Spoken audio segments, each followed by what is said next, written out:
I would do it again for her. I don't think I'll ever have a more challenging time in my life than those 3.5 minutes on stage. I did it only for her. I didn't, it's not something I look back on and go, I'm really proud. I am proud that I did that, but that you almost say those kind of things when you want to do something, right? I'm really proud that I did that. That wasn't, it felt like it was taken out of my hands. I didn't want her to have that guilt, but it was the last thing in the world I wanted to do. Like, obviously, like, it was horrible. And also the song alluded to, the song was called Just Hold On. It's weird how empowering those moments are. The chances of my life being as dark as it was in those 3 minutes alone, like, I would be desperately unlucky to ever be in a situation like that again, where I was so young. I was in a situation where, as you said, all the timing was, and then I felt like I'd, been encouraged to go on stage, but it wasn't really something that I'd wanted to do. It puts everything into perspective, so like nothing's gonna get as hard as that.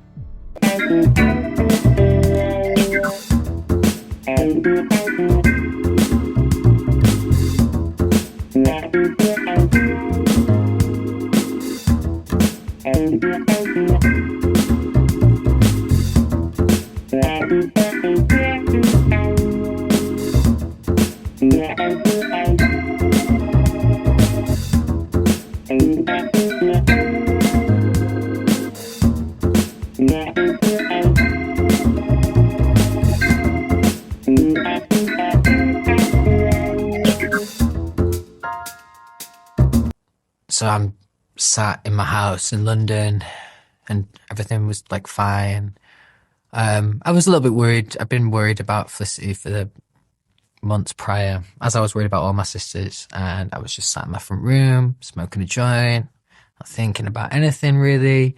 And then the doorbell rang at like 1 in the morning or something, or maybe like midnight. And I had this feeling come over me straight away. And I'm not really this kind of guy where on another day, I might have been worried that the police were coming to grab me weed, but it wasn't like that. I just had this thing come over me straight away, and I knew it was bad. I knew that, look, when someone rings your doorbell at that time, it's rarely good news. And and then I opened the gates. I've got these gates, and I opened the gates, and I saw the police car and the policeman. And then they told me that she passed away. And I literally was like, okay, right. I can't tell you why, because it was only me and my best friend and my ex-girlfriend at the time. So it wasn't like a pride thing of me being like, okay, like I'm cool, I'm fine. Not only was I in denial at that moment, like I just refused to even compute it. It was just like, okay, cool. And then I remember shutting the door, and then I told the people I'm in the house with, and obviously then they start crying, and obviously then I think your brain starts catching up with you. And something that was really, really tough for me at this moment in time, and this is a stupid thing to say because I know that he was more than willing to be there for me, but my best friend who I was living at the time, who's here today, I remember him saying, I'm just so sorry. And he was crying his eyes out. I was just like, I'm just so sorry. I'm so sorry.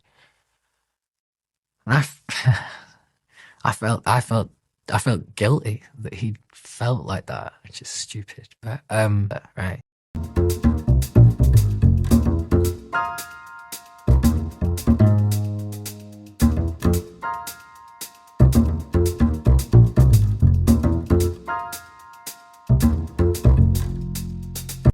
To lose my sister in the manner that we did, even though I knew that it wasn't fair on myself, like I felt utterly guilty. I felt powerless, and I felt like I'd let my sister and like I'd let my mum down, really. My mum said to me, in like the last couple of weeks of her life, she was like, you better promise me you look after your sisters. And I'm like, yeah, of course, I will. And she was like, but specifically Felicity, she's fragile. I felt like I'd failed her at the time. That's the truth. I know now that I didn't. And if she was here now, she would say that you didn't.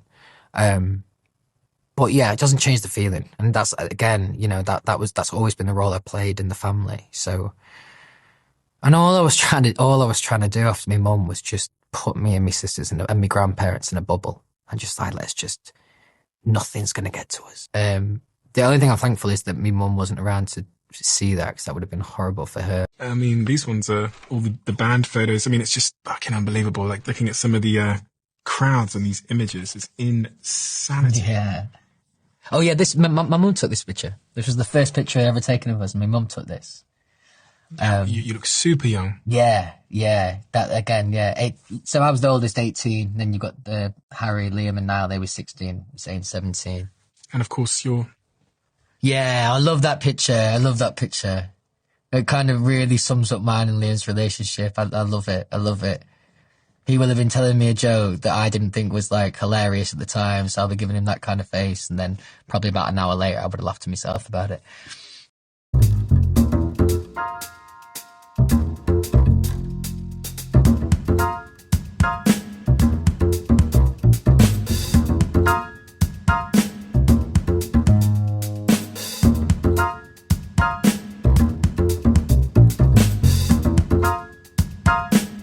Part of the reason One Direction was made was because of Simon's promise to me that in 2 years I'll make this work for you. Wow. So he kind of started with my face and then worked around. How did they choose the rest of the group? I don't know how they chose the rest of them, but I mean, they made the right choices. Called my dad, I was like, this is weird, I know I just told you I'm out, but they want to put me in a boy band. Like, what do you think about it? He said, well, you can either be 100% of nothing or 1/5 of something. And I thought, very clever, Jeffrey. So I went outside and I said, yeah, I'm in. Jen, let's do it. All right, so let's dive into One Direction. Tim, you had so much to do with putting together One Direction. So fast forward to 2008, and by then I'm working for Simon Cowell as the creative director of his company. And there was a TV company where we made Got Talent and X Factor, and there was a record label. And obviously I'd been working with Leona Lewis at that point. So we're making the X Factor in 2008, and along comes a 14-year-old kid called Liam Payne. And Liam had the most amazing haircut. It was kind of a bit of a Bieber cut. And Twitter started an account called Liam's Hair at that point, which became huge. And Liam made it all the way through to almost the live shows. But for some crazy reason, they didn't put him through to the live shows. I think they felt he was too young and not quite ready. But I met him and worked with him in the auditions and the filming at that point. And I just thought, this kid is an absolute superstar. So I made sure I got his details. I made sure I kept in touch with him. And we would meet up regularly. And I used to say to Liam, I think you should be in a boy band. And if you stick with us, we'll build a boy band around you. And Liam was amazing. At 14, he went and slogged around the country as a Michael Bublé tribute act at that point, singing all Michael Bublé type of songs. But he went out there and he got the experience of singing hundreds and hundreds of live shows and built his confidence and built his craft and everything. And at the age of 16, it was time for him to come back and audition for the X Factor, at which point the intention had always been to create a boy band at that point.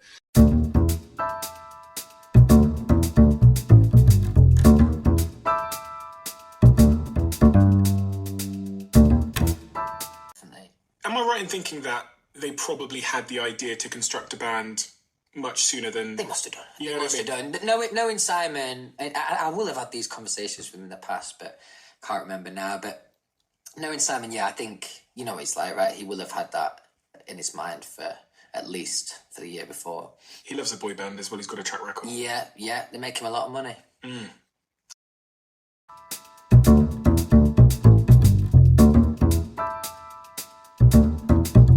As I said before, like, I was the kid who won the lottery. Like, I sang my first audition for the X Factor.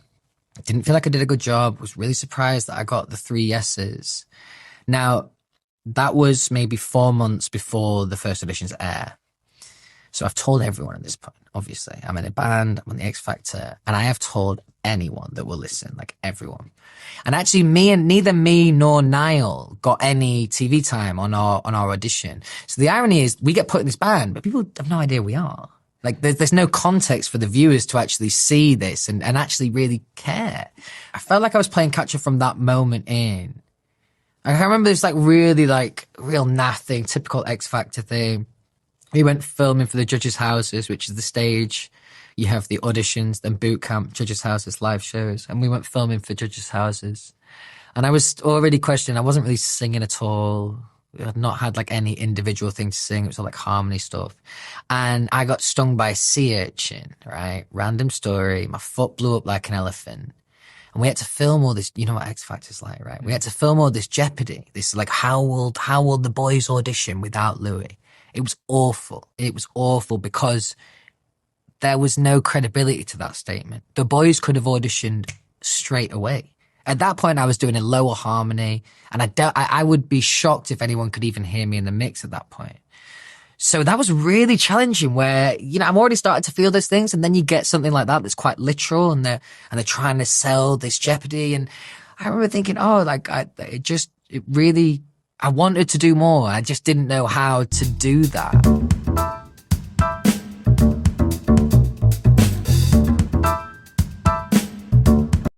Again, there's no context. I thought I was a good singer before I went on the X Factor. Then I get through the audition. They put me through. I'm like, okay, well, I must be all right. Then they don't show the TV audition. You're like, oh, maybe that's like a personality thing. Or I don't know, maybe it is my voice. And there's a lot of, especially as a young lad in this situation, there's a lot of unanswered questions.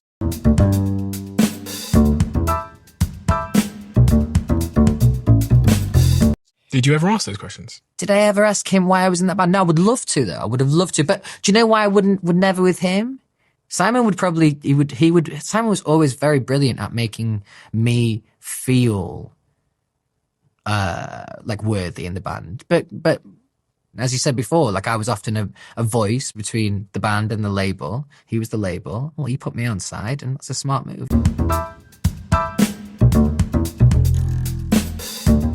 And that's something, I've had a few conversations with my friends, similar things about this. And I'm not certain where that was like inspired by, because it's brave, right? To stare someone who at the time, at least in pop, was one of the most successful people in the music industry and say, no, you've got it wrong. Here's me, an 18-year-old with no experience, telling you you've got it wrong.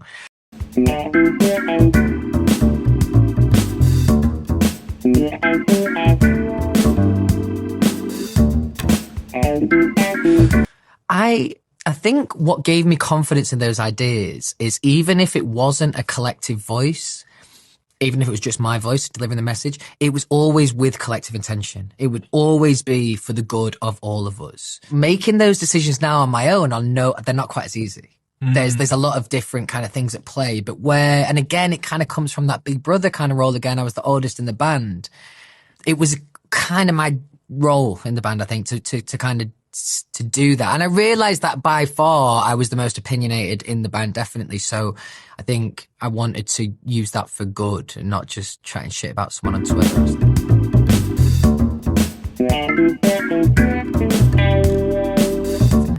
One thing he would always do, Stephen, is he would always say my name. Now, when you're a 19-year-old lad and Simon Cowell says, do you know what the thing is about that idea, Louis? You are empowered.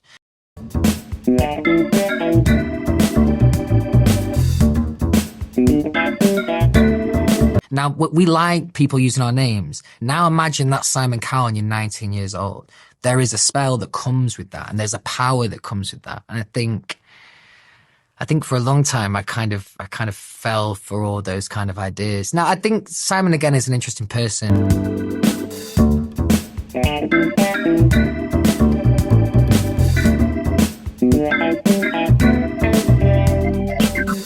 Me and Zayn, I mean. But again, it comes back to like loyalty for me. And I just, selfishly, I'd wished he'd had a conversation with me first. Because me and Zayn, I'd like to think that he would say this too. I think he would. There was times where like we were like, let's put it like this is a good way of describing it. On the last tour that Zayn did, we always said we would never be this band, the type of band that would have all their own individual dressing rooms. Well, sometimes when you've got a lot of guests and stuff, it can be challenging, but we always said we wouldn't be that band. And on the last tour Zayn did, Harry had his own dressing room, Liam did, Niall did, and me and Zayn shared.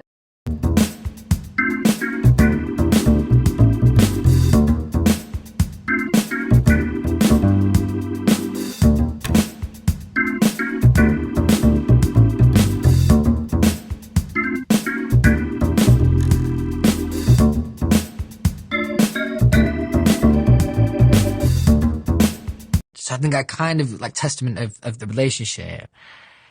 So I felt a little bit hard done by. I felt like not like throw these boys under the bus, but let me know. But I just a little bit. I thought that we had a relationship where he could have had that conversation with me.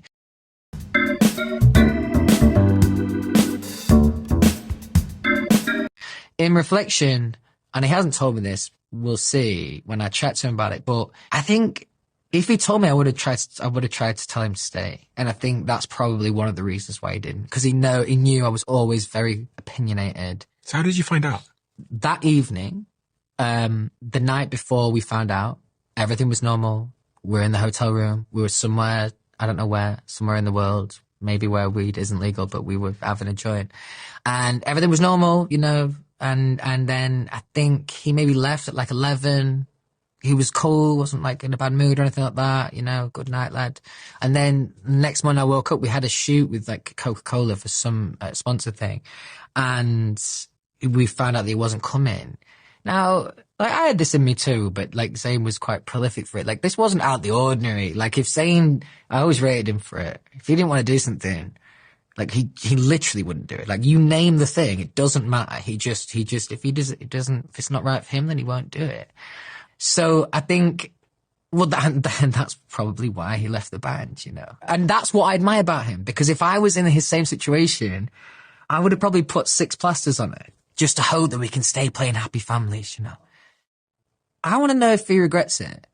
Not in the way that, like, his own personal success has been incredibly successful and he's done really, really well like that. But he must miss it.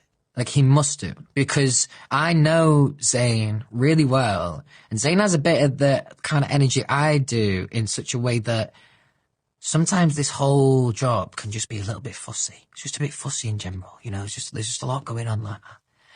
Now, when you're in a band, you can share that wealth. It's like, you know, say you're sat in an interview you're not enjoying. You just kind of shut up a little bit and let someone else pick up the pieces and they'll do that role. We could share the things that we didn't like to do as much.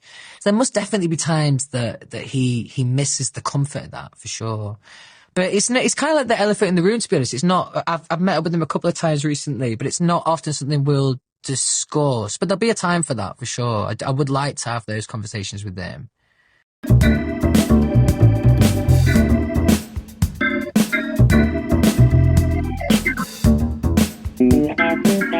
But it crushed me, man. It absolutely crushed me. I was devastated because it felt like, oh, is this the beginning of the end of the band? But then also I'm like, this is like my best mate in the band at the time. So it was, I'd lost a friend and someone in the band.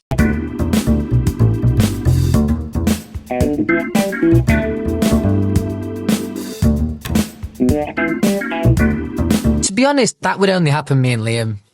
Like between the other boys, like not that it's not like emotional, because like it is, and it's definitely deeper than surface level, but it's more. I would struggle to text the other boys as much. What? I would love to hang out with them in person like that, but there's an element of it feeling, it's just all a bit small talk. You know, like, which is lovely and it's nice to catch up like that. But me and Liam would always speak on a much more deep level because, and I felt bad saying this because I feel arrogant, but I shouldn't. I wanted to look after him, definitely, Liam. Like that was like a role I feel like I was there to play. And like he definitely, you know, often his, the way he would like perceive certain parts of his life, I would be really inspired by. Like he was someone who, really brave at times, which like contrary to sometimes what he put out, but really, really brave. Like he would ask anyone anything with a smile, and like, you know, he had a really good way about him like that.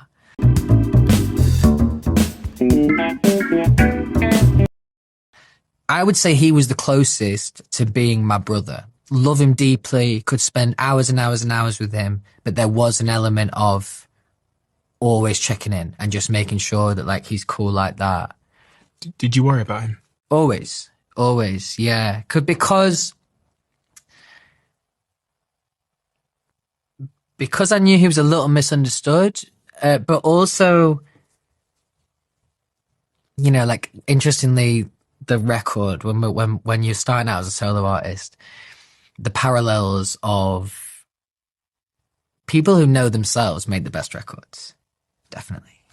So like if you're still unpacking all that information of who you are as a person, as an adult, which we all were post One Direction, it's near impossible to point and go, this is who I want to be as an artist. Because essentially it's just a metaphor for who you are as a person, or at least the best stuff is.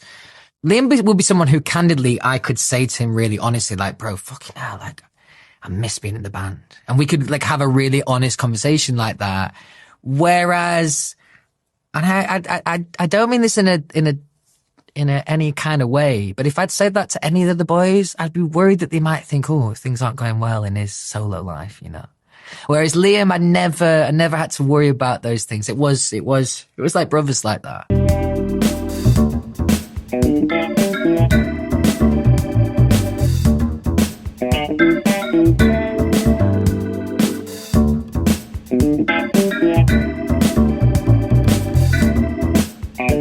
You know, I've heard you say that you weren't prepared for the success of One Direction, but you also weren't prepared for the end of One Direction. Oh no. And you describe it as hitting you like a ton of bricks. Yeah, it was awful. It wasn't until after the event that I realized that I actually computed all of these feelings, but it was like I was straight grieving for it. That was grieving the band. I'm someone who unfortunately has a little bit of experience in grief, and albeit it felt different, but it was a version of the same thing. It was something that I really wanted that couldn't have anymore.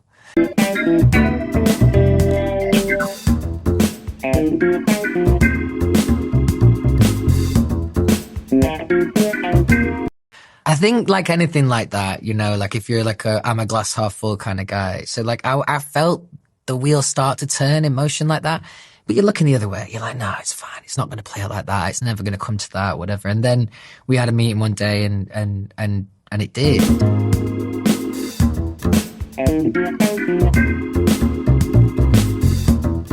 He is a brilliant businessman. Now, I learned a lot from him. I still deeply respect him.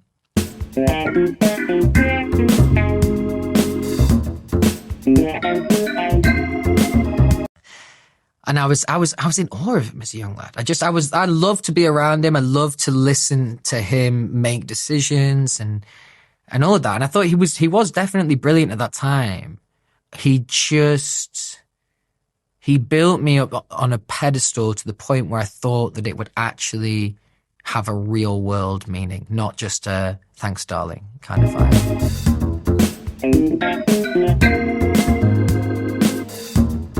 vibe.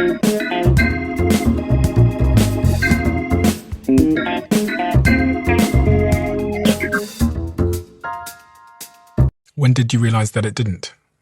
When I joined Psycho on my own. So this is after the band. So the band split up, and now I didn't have my pick of record labels. It was never like that. But even if I had, I could have had 10 offers on the table. Let's just assume they're all the same money. I would have picked Simon always, because, like, again, a little bit like the north of England, loyalty is like a really important currency. It really is in these kind of, you know, working class places. It's really, really vital. And I think, like, for me, that always meant a lot to me. So I thought, well, I'd heard that some of the other boys were thinking about going to other labels, they were right to.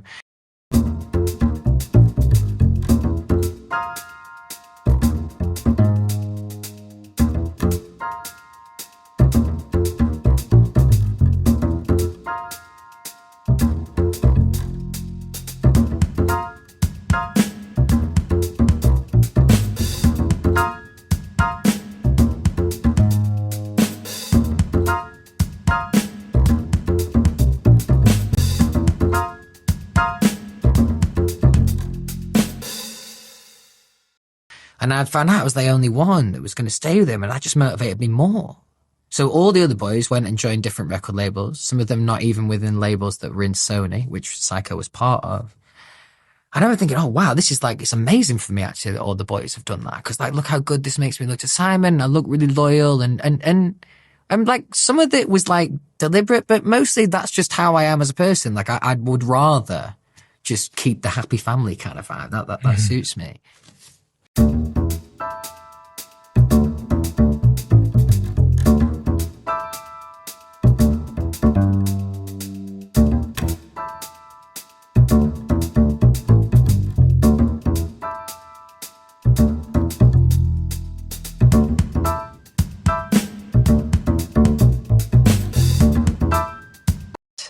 What happens in that meeting? What's said? Is it Simon saying something? Is it the boys? Is it representatives? It was us boys, which was great. Always how it should be like that, obviously. But I think it almost might as well have been representatives. What's really fascinating is those real serious moments. We wouldn't have a lot of them in One Direction. We were just kind of going with the flow and really happy, you know, for each other and stuff like that. But I think those kind of moments where you have to be selfish, it was an atmosphere that I never really felt in the band. Because normally, like I said, we're arm in arms. It's all this camaraderie. And then all of a sudden you get someone thinking more independently and more for themselves, which, by the way, they have every right to do, of course.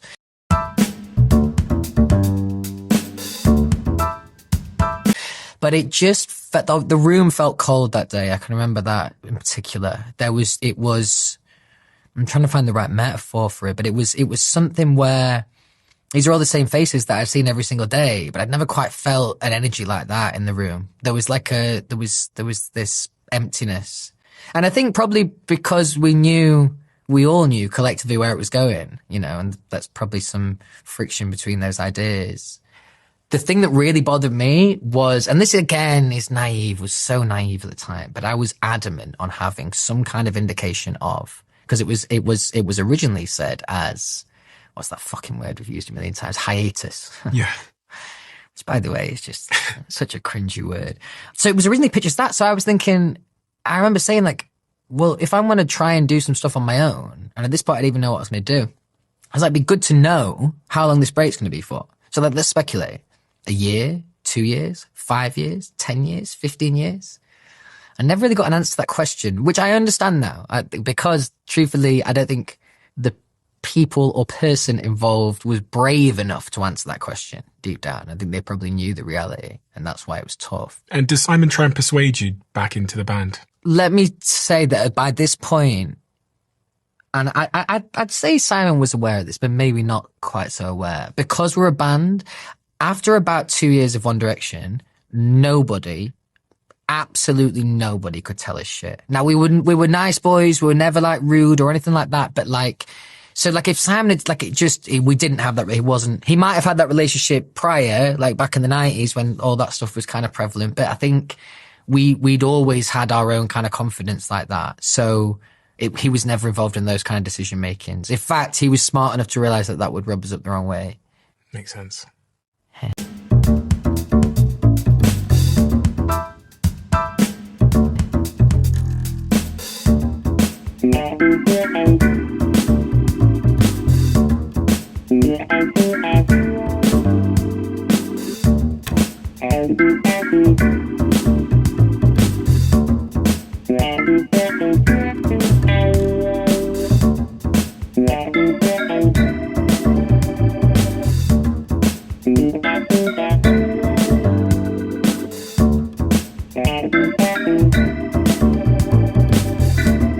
Where were you when you found out?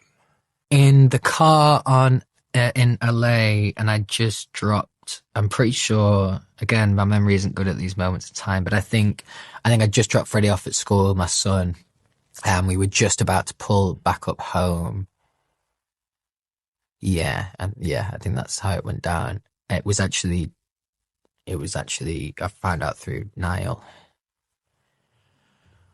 He told me, and then I think he said, Niall said something like along the lines of, "Have you seen the news?" And I knew as soon as he said that, kind of knew what it might meant, what he might have meant.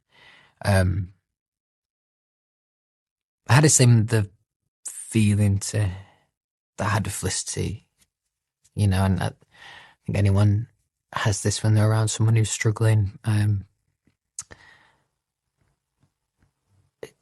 My 150% wasn't nearly enough. And that's where it's my own arrogance thinking that I could have helped, really, because it was so much deeper than what I could have done for him. He was definitely struggling at that time in his life. And a lot of people said this, and it really resonated with me. It just, he never, if he could just see, just for 5 minutes, just live in your head or my head and see how we perceive him, he would be so shocked. Mm.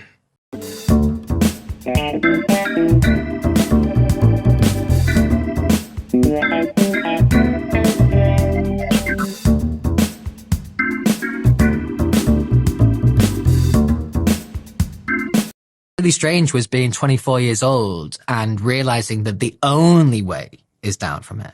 Like there is no alternative reality where I at least keep up or supersede. No way. There was no chance of that. And that wasn't, it was very obvious. It was very obvious to anyone around it.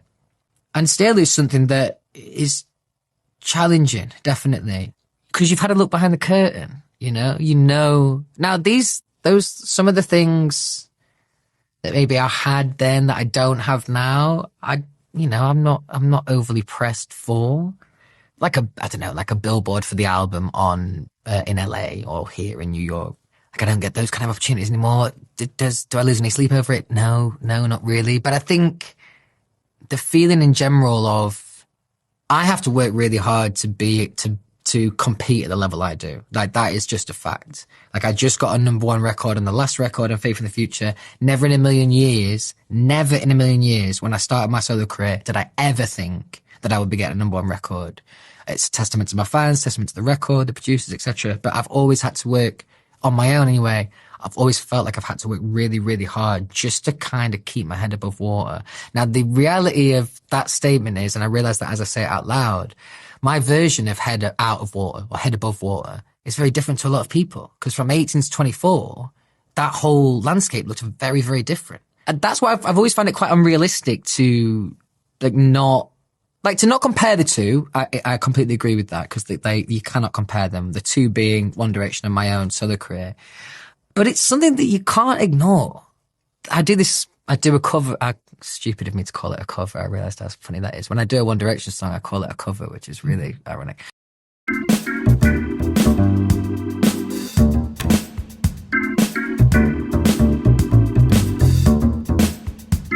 But I do night changes on my tour show. And I can remember this one show in particular. I think it was like a 5,000 capacity room. And I think maybe we'd done like 1,200 tickets, which, is okay. That's all right.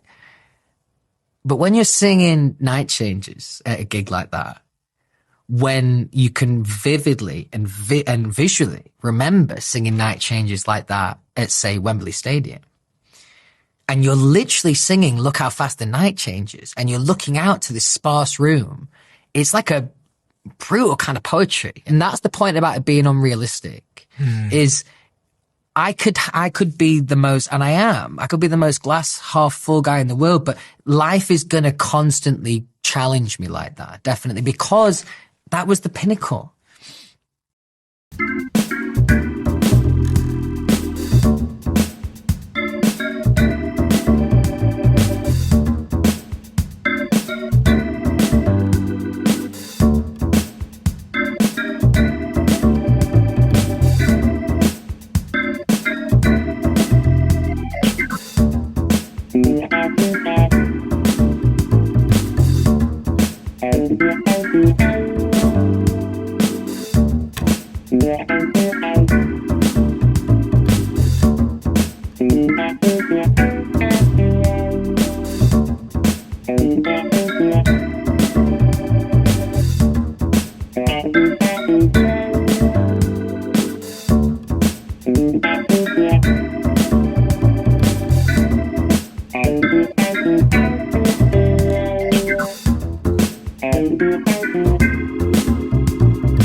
How much does love come into all of this? As I said, I'm like You're deeply romantic person. It's also easy to be romantic when you're a creative. You know, those two things are just they're tight. But I think for me, I really struggle to write in a fictional sense. I really struggle. So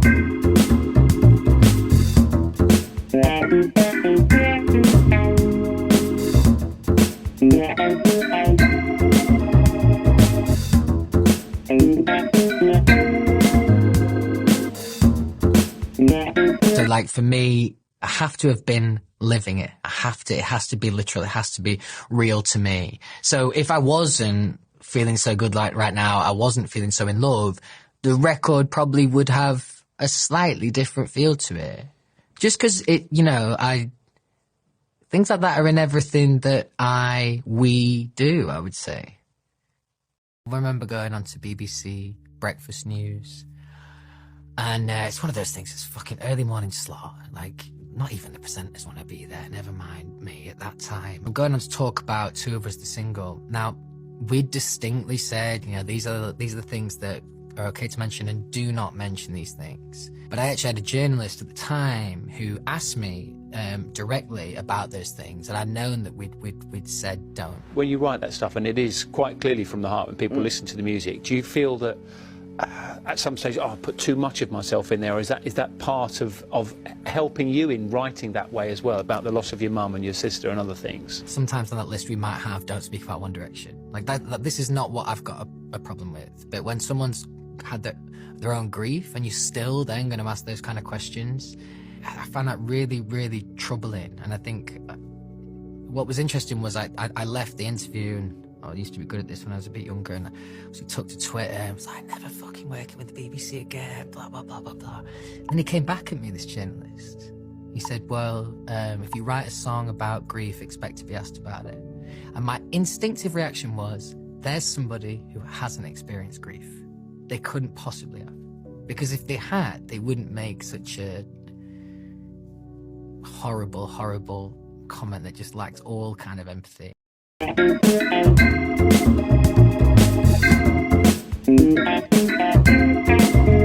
What's helped me in this job, and there's no truer time that kind of shows itself, it's me as a parent, there is a real distinction. This is me, there is me at work, and there is me not at work, basically. So either being a parent or being a friend or a partner or whatever.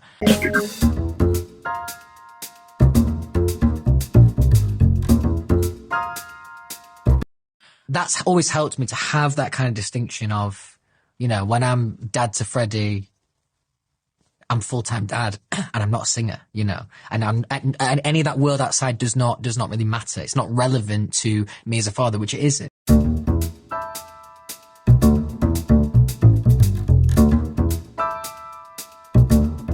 That year of my life before auditioning for the X Factor, at least up to those 18 years, was the best year of my life. You've got independence at that point. I was driving. You could go out. Like, it was so fascinating socially. There's always something to do. So to leave that behind was quite gutting, actually. And that took me a second to get used to at first. Now, I always felt incredibly grateful and really excited every time I was doing something with One Direction. But any kind of time for reflection, I was really, really missing home. Like, me and Zayn would, when we were younger, we had countless conversations of like, you know, should we just pack it in? Should we just call it a day? Why? Because you feel alienated. I've been feeling alienated on my spaceship alone. Say goodbye to the past, leave it all with the last, 'cause you always right all alone.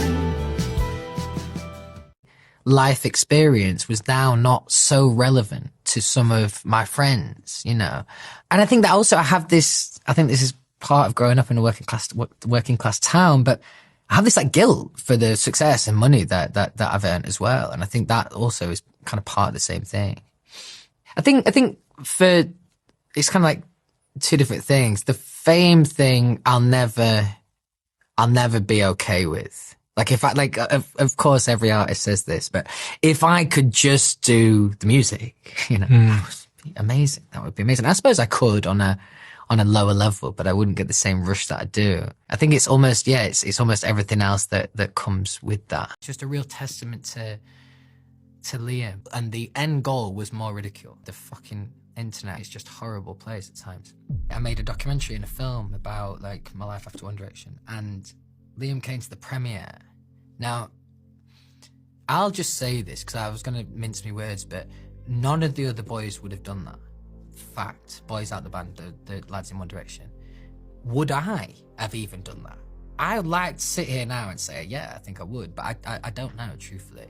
And the point being that Liam was sat in a cinema watching a film about how I'd been successful in the last 12 months when he was struggling with his own things. And it's something that I'm not sure I would have been brave enough to do. I'm not sure the other boys would have. And basically all that is, to sum that up, is just utterly putting himself second. There's no way that wouldn't have had a certain kind of weight on him. Because as you said, we're all human and we naturally compare. So, you know, there might be things that were happening there that he was wanting for. And I think just the fact that he turned up on that day and was there for me, and I just did the role reverse in my head and imagined that. I just imagined how challenging that could be, and it's just a real testament to Liam. And he couldn't have been more happy. And it's another great example, right, of this, of where the fucking internet it's just a horrible place at times. He put up, and luckily I know someone will have screenshotted it because he deleted it in the end, but he put up this beautiful post after my premiere for this documentary, like an essay, a fucking essay, like stuff that he's never said to me before. It was like the sweetest, nicest fucking shit. And then about 2 days later he deleted it because the fans were just caning him for it, just saying that he was like, you know, bandwagon, kind of like, you know what it's like. It's a very small percentage of people, but they make a lot of noise, and sometimes it'll push you to a point of like even deleting a post. But that being an example of him just really putting himself second and really trying to say to the world how proud he was of me, and the end goal was more ridicule.